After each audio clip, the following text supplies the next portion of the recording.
Hello, Eastridge Chapel class. It's been a while since last I had an opportunity to communicate with you this way. I want to thank Claude Michael and also Ken Ford for their video contributions over the course of the last few months, and I'm excited to be back with you today. It has been a wild couple of months. It's been, I don't need to recap everything, but just to kind of get us up to speed. It's been a year now. I don't know if you realize that. It's been a year since the pandemic kind of shut down our society. It's been a couple of months since the election chaos. It's been, I don't know, a couple of months since the civil chaos of last summer, which we don't want to gloss over. It's also been, if you are in the Dallas Rockwall area, it has been just a couple of days since Snowmageddon 2021 prevented us from leaving our houses for a couple of days. That was, if you weren't here for that, or if you're watching this from another location, understand a week of that kind of temperature, of sub-freezing temperature, was devastating to an awful lot of people here. The Sunday after that week, I had conversations with some of our people at Eastridge about multiple days with no power. Conversations of people recording temperatures in the 30s and 40s in their living rooms. The devastation here in Rockwall and the devastation in the Dallas area and in Texas in general was very real and very palpable. And that just felt like the cap. It was just the final kick in what's been a year that has been constantly screaming one thing at us. You know what the last year has been screaming at us as loudly as possible? You're small and you're insignificant. That's what's happened over the last year. For a lot of us, that's the overwhelming feeling that we've gotten. We are small and we are insignificant. The pandemic started that feeling because there was nothing you could do. It didn't matter how smart you were, how strong you were, how engaged and motivated you were. You couldn't change what was happening within our culture, and you couldn't stop the devastation that was inflicted by the virus, yes, by our response to it, yes. It didn't matter who you were. Your life was touched by that in a negative way.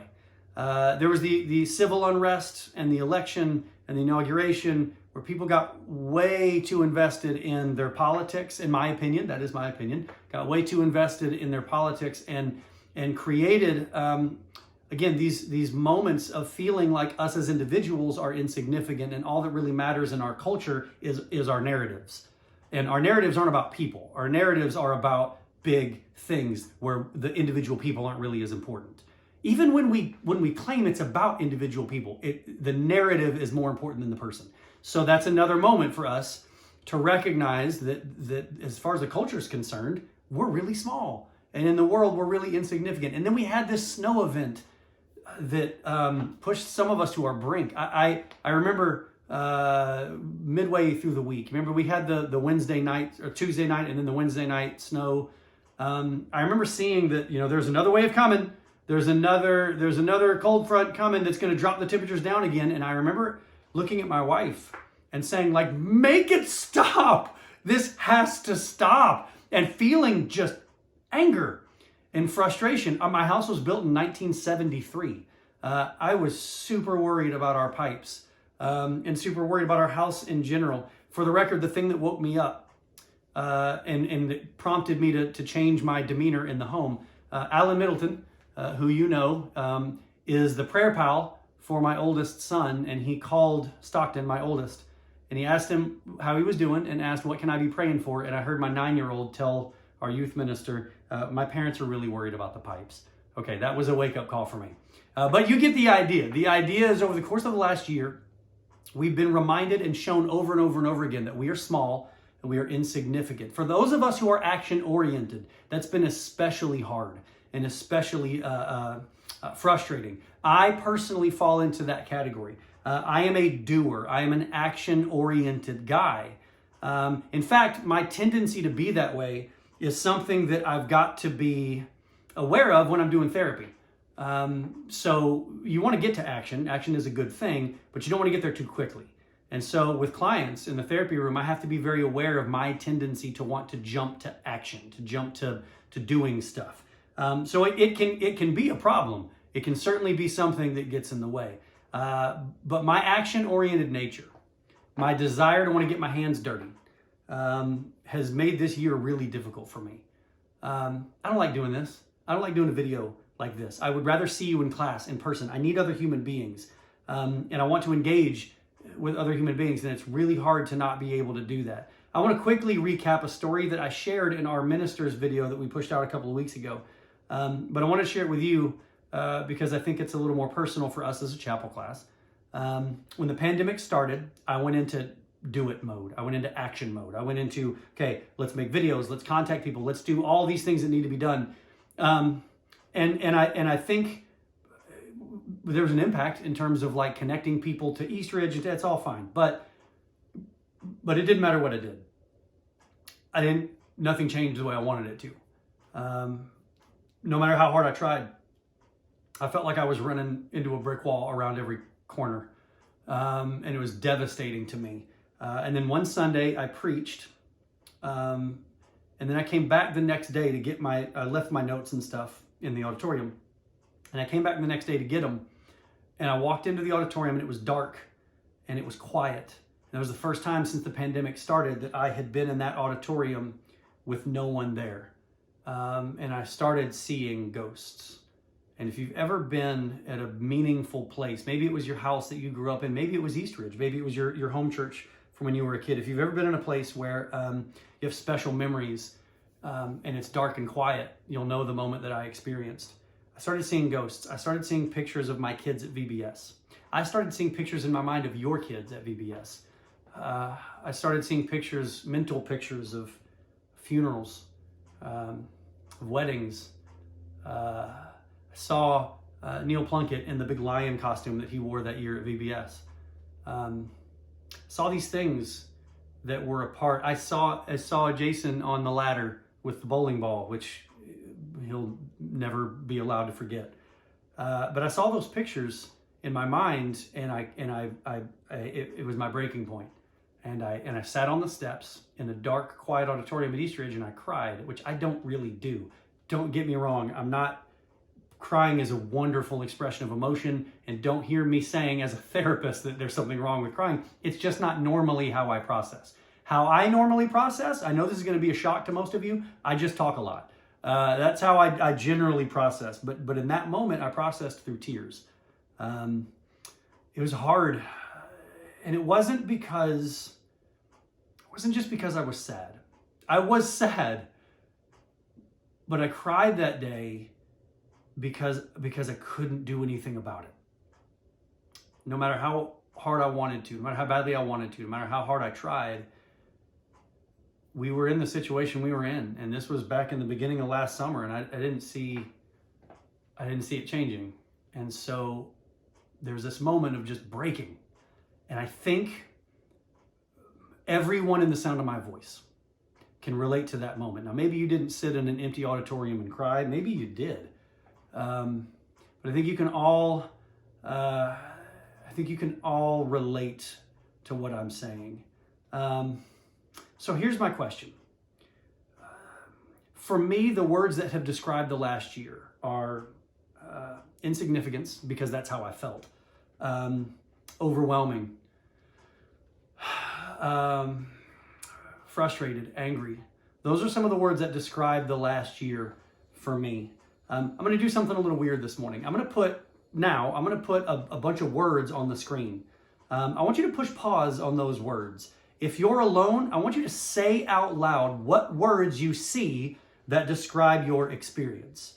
And if you're with your family, then I want you to discuss it. Say it out loud. This is the word that describes my year. This is the word that describes your year. And then talk about why that particular word caught your eye. So I'm gonna put those words on the screen now.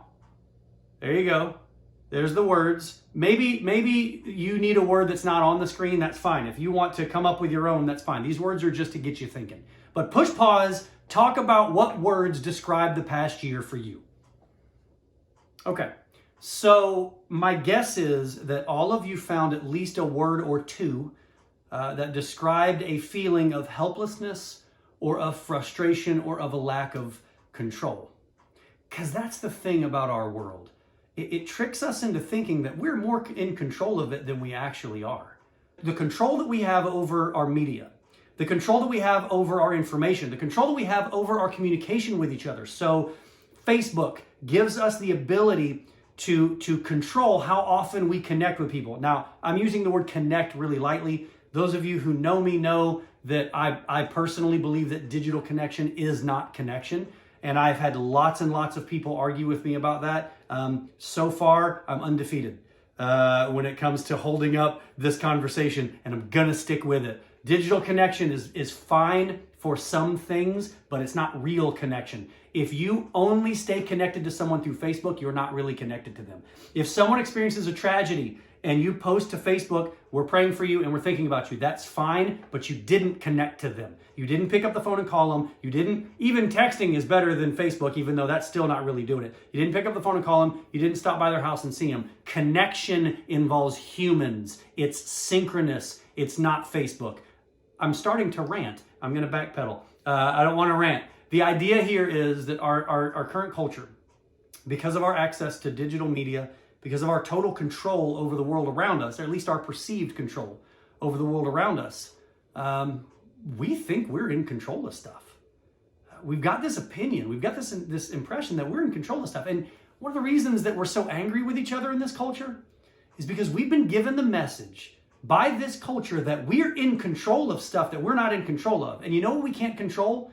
Other people's feelings, other people's beliefs, and we're mad about it.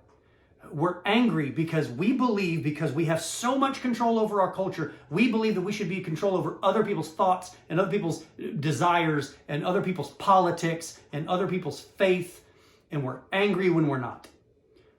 So the idea is that the more control we think we have, the more devastating it is to discover that we don't actually have the control that we thought we had. In my opinion, that is why, it's one of the reasons why this year has been so hard. We are a culture of people who've been told that we're in control. We are a culture of people who think that we're in control of stuff. And the past 12 months have shown us beyond a shadow of a doubt that we are not in control. At least not in the ways that we thought that we were. So that begs the question, how do we handle that truth? The truth that we are not as in control as we thought we were. My answer is going to be a little odd, but stay with me. How do we deal with that? We delight in it. We bask in it. You're not in control.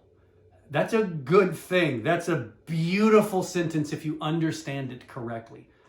To the atheist, we're not in control. The government is. So we have to fight breathlessly for our vision of virtue. To the atheist, we're not in control. So we might as well live with no sense of morality or conscience because we're all going to be worm food at some point. So what's it matter? But to the Christian, we're not in control is one of the most beautiful sentences in our world. It's one of the most beautiful sentences in our life. Why? Because we know what the next part is.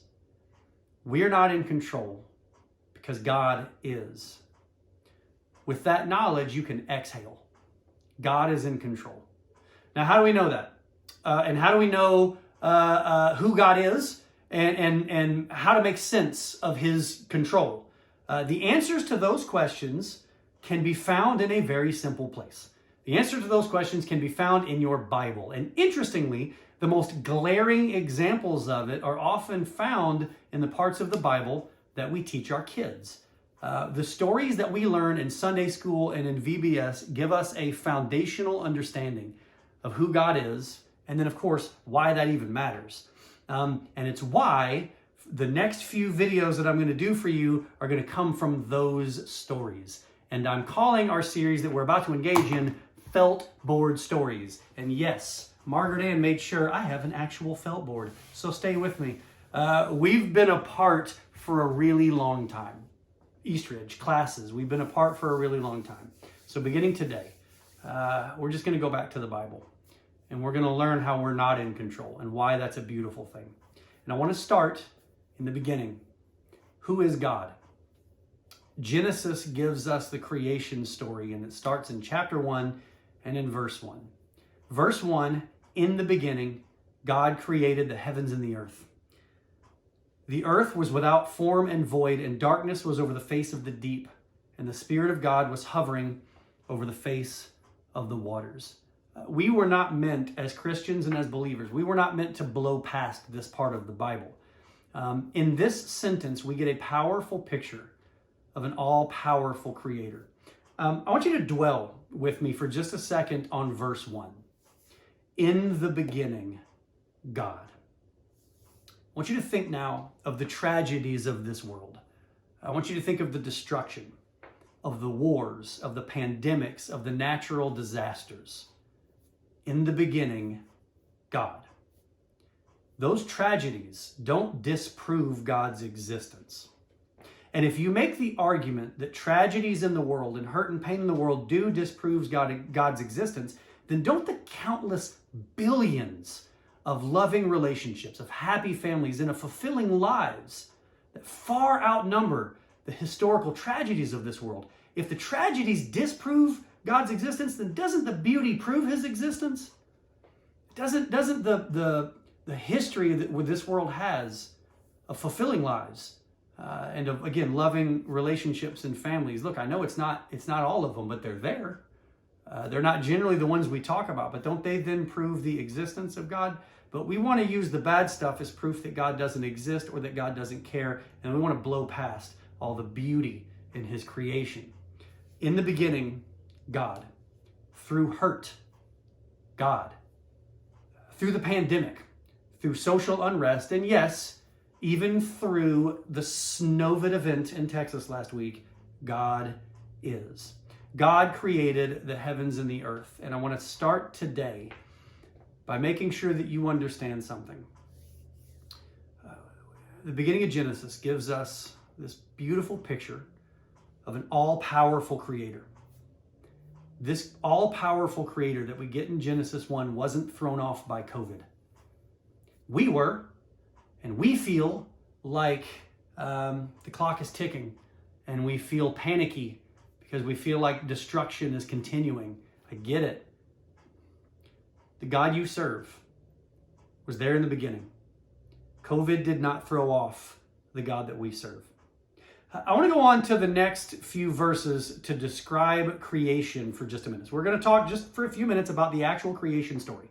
But I want to focus for just a minute on verse 11. And yes, that is where we are going to go to the felt board from your childhood.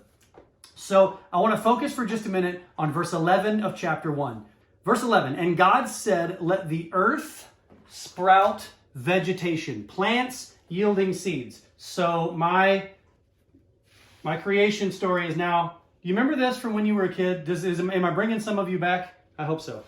All right, so let the earth sprout vegetation, plants yielding seed, and fruit trees bearing fruit, which is their seed, according to their kind. I dropped one of my guys. Hang on.